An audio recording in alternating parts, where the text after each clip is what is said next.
Hi යාළුවනේ කොහොමද ඉතින්? අපි ඔන්න වෙසක් සමරපු විදිය. ලොකුවට නම් වෙසක් සමරනවා කියලා ගොඩක් දේවල් කරේ නම් නැහැ.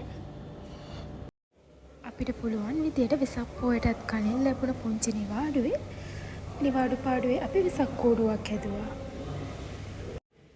අද කාලේ කඩෙන් සල්ලි දීලා වෙසක් කූඩුව අරගෙන සමහරට කොලාලවලත් ගෙනාපුව කඩවල් වලින් අරගෙන එහෙම කරනවට වඩා තමන්ගේම මහන්සියෙන් එකතු වෙලා මොනා හරි මේ වගේ නිර්මාණයක් කරාම අවසානයේ දැනෙන සතුට මහා පුදුමාකාර දෙයක්.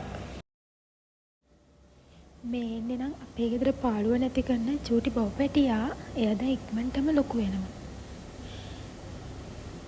එයාගෙත් වැඩ චුට්ටක් බලන්නකෝ යාලා. එයා දැන් ටිකක් ලොකු නිසා උකුලුඩ තියාගෙන ඉන්න හොරතල් කරන ඒවට එයා කැමති නෑ එච්චර. මෙයා මේ ලොකුවට පේන්න හිටියට තාම මාස 6ක චූටි පැටියෙක්.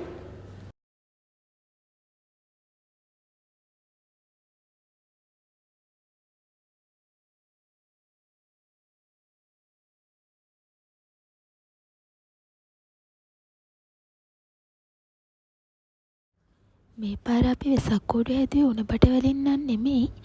අපි ගෙදර තියෙන පොල් ගස් වලින් ඉරටු කපලා ඒවකින් තමයි සරල විදියට හදාගත්තේ. ඉතින් මේ විදියට ඉරටු වලින් කඩදාසි වලින් හැදෙන මේ ටිකින් ටික හැදෙන මේ කූඩුව නිර්මාණාත්මක විදියට අපේ ඉවසීමේ කැපවීමේ ඒ හැම දෙයකම එකමුතුවක් විදියට තමයි අවසානයේ ලස්සන වෙසක් කූඩුවක් බවට පත් වෙන්නේ. වෙසක් කියන්නේ බෞද්ධ අපේ අතිශයින්ම වැදගත් වගේම ගොඩක් පූජනීයම උත්සවයේ විදියට බෞද්ධ ජනතාව විදියට අපිට ඒක හඳුන්වලා දෙන්න පුළුවන්. වෙසක් කියන්නේ සිදුහත් කුමාරයාගේ උපත, ඒ වගේම බුදුන් වහන්සේ බුදු බවට පත්වීම, පිරිනිවන් පෑම මේ වගේ උතුම් සිදුවීම් උණු පින්බර පොය දිනයක්.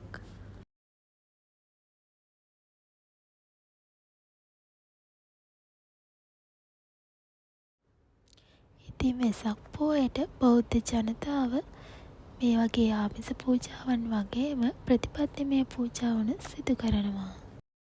විශේෂයෙන්ම තරුණ පරපුරේ අයට මේ වගේ වෙසක් කූඩු නිර්මාණ, භක්ති ගීත තරඟ, දන්සල් මේ වගේ දේවල් සමීප කිරීම තුළින් අපේ සංස්කෘතික වටිනාකම ඔවුන් තුළ ජීවමාන කරවන්න පුළුවන්. ඇත්තටම මේ වෙසක් කූඩු නිර්මාණය කලාවක් වගේම හිතට සැනසීමක් හා ගොඩක් ලොකු සතුටක් ගෙන දෙන කාර්යයක්.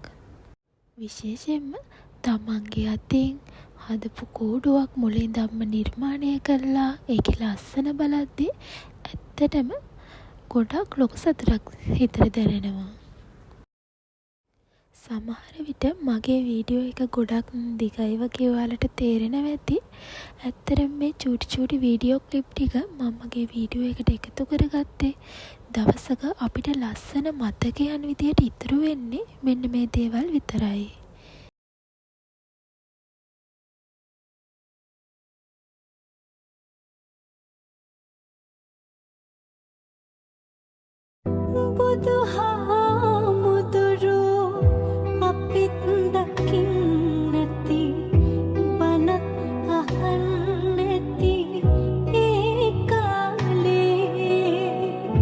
නිවන් දකින්නට පින්මදි වෙන්න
දිලෙන් ඔබේ ගුණ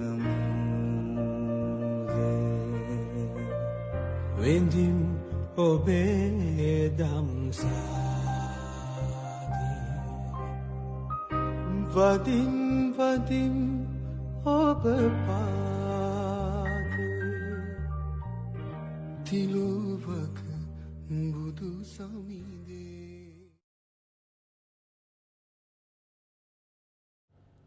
අද අපිත් එක්ක වෙසක් කූඩු නිර්මාණය කරපු ඒ ගමන නරඹන්න එකතු වෙලා හිටිය ඔයාලා හැමෝටම ගොඩාක් ස්තුතියි.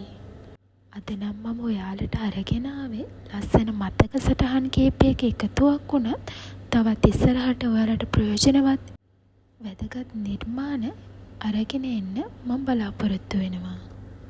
ඉතින් ඔයාලටත් ඔයාලගේ පවුලේ සියලුම දෙනාට සාමය සතුට පිරි පින්බර වෙසක් මංගල්‍යයක් වේවා කියලා මම ප්‍රාර්ථනා කරනවා.